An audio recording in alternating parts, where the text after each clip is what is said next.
How you doing, YouTube? Matt Massive Beer Reviews back a little side-by-side. Very similar side-by-side in the form of Folksbier. It's their Pilsner and their OBL, which is their Helles Lager. Yeah, Pilsner, Helles Lager, pretty close stuff. You kind of graduate, from style to style. Your Pilsner, you're probably looking a little bit more hop profile forward. With the Helles, probably a little bit more malt forward, but generally kind of similar beers. It's just that hop difference, typically, is what makes the biggest difference. Not so much that this is a maltier beer, it's just not as expressive. Traditionally, I guess. So we'll see what's what. Label-wise, yeah, they're exact the same, except they have different words on it and different colors. And these come courtesy of my boy Keith. These both come in at 5.3%. So what I assume they're doing here is, I'll look at the date on the other one, or date on both of them. Might be brewing kind of the same beer and just hop scheduling a little bit different. We'll see what's what. We'll see how she looks side by side and go from there.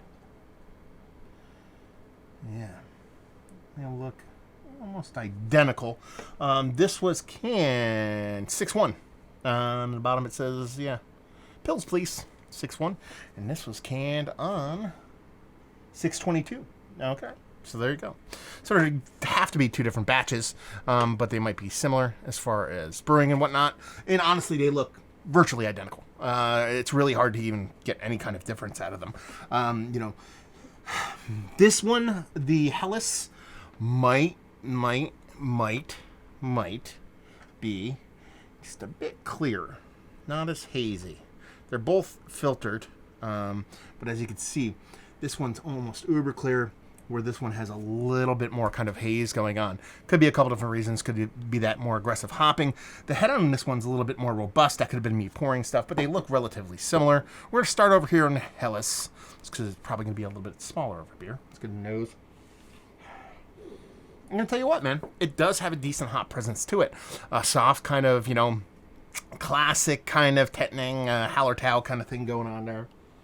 With a nice rich kind of maltiness. It's almost getting up in a Maris Otter level. I'm kind of surprised by that. I mean, it's not the clearest, lightest color in the history of mankind, but it has a nice robustness to the malt.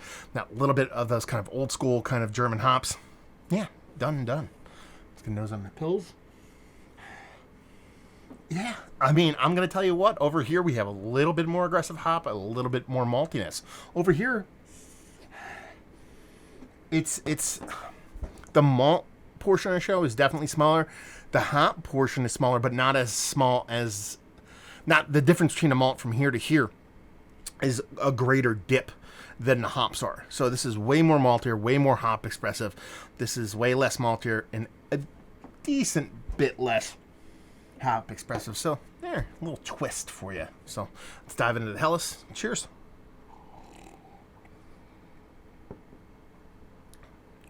Oh, it's good. Oh, yeah. It's rich, bready, nutty, slightly before it gets burnt, kind of brown, sugary, kind of maltiness to it. Absolutely delicious, rich, decadent, and very expressive. That hop portion of the show is there, too. Definitely more malty than it is hoppier based off what you'd expect off to the nose. And it's there. Quite generic. A little bit of spicy bittering, but it's really the malt portion of the show that makes a big difference here. Well, the water and the malt. This is a sultry, creamy mouthfeel.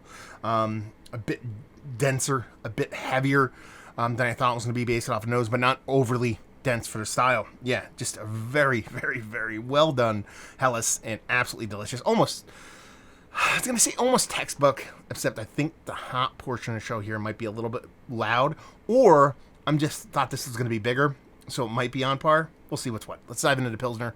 Cheers. Yeah, much smaller beer. It's usually the other way around. Especially from the hop side of things. I mean, that malt base is a little bit smaller. That could be expected. It's nice, soft, crispy, not nearly the heft that you have going on over here. You're not getting those rich kind of brown bready notes. And it's just kind of just underneath malt-wise where that is. Now, over here in the Pilsner side of things, you're just lacking that hop pop that I really thought I was going to be a bit bigger than this one over here. It's super clean, super well made as far as, technique. but it just seems like it's missing a little bit extra hop to kind of separate it from the Helles. Overall, a fantastic beer. It's kind of weird because I usually go from this side to this side. And the last second, I'm like, well, the Helles is probably going to be just, less bittering. So I'll start with that one. Not the case here. This is a Helles with this bittering schedule, and this is a Pilsner where it should have had that bittering schedule. That's kind of how it comes off to me. But you know what wins? This guy, because both these beers are fantastic. Listen, Folksbier is one of my favorite breweries to go to and sit and have a beer. I'm going to pop these up probably with another review that I did. They're pale ale. All these come from my buddy Keith. And I said the same thing in that review, that it's super close to a lot of those uber popular breweries, but they don't get the kind of play those breweries do, at least on a regional level, at least. And they just make ultra clean, ultra chuggable beers that I love and enjoy, and this is no different. I mean, I was super pumped to see Keith drop these off, and they're absolutely fantastic. Yeah, both of them. Let's talk about them. Are these some of the better lagers that I've had as of late? Yes, without a doubt. Probably closer to Mount Rushmore status. Dig the Pilsner, love it, want it in a 30 rack, drink it all day. This Helles is extra special, though. It's given me everything I want and a little bit more, which I'm okay with, because I don't know if they're going for the uber traditional route here, but it's absolutely delicious. That malt character with the water profile and the way it blends together ends up being this delicious, absolutely fantastical version of a Helles. It's one of the better ones I've had in quite some time. Value and availability, actually don't know. Keith, let me know what's what, and leave you with, if you like what we like, these beers, if you like chugger lagers. I mean, this is really some of the best kind of lager you're going to get from a small craft brewery. Sure, I don't know the price point, but it's a little bit harder to get, and you probably get some uber traditional ones that are quite close at a smaller price point, but these are the breweries that need to stay open. So if you want these kind of beers to stick around, go get yourself some Folksbier, chug it down, pick that pale ale up that I put in the other review too. That's absolutely fantastic, and 12-ounce cans of delicious summer crispy boys does not suck. So there you go. Another little side-by-side in the books. Hopefully you guys enjoyed it down there if you want to talk about it. Massive Beers if you want to check me out doing the social media stuff. Beer Massive. Want to check me out doing the whole podcasting thing. And hopefully you guys enjoyed the review. Hopefully you're enjoying a little bit of Folksbier right now. And hopefully see you next time. Cheers.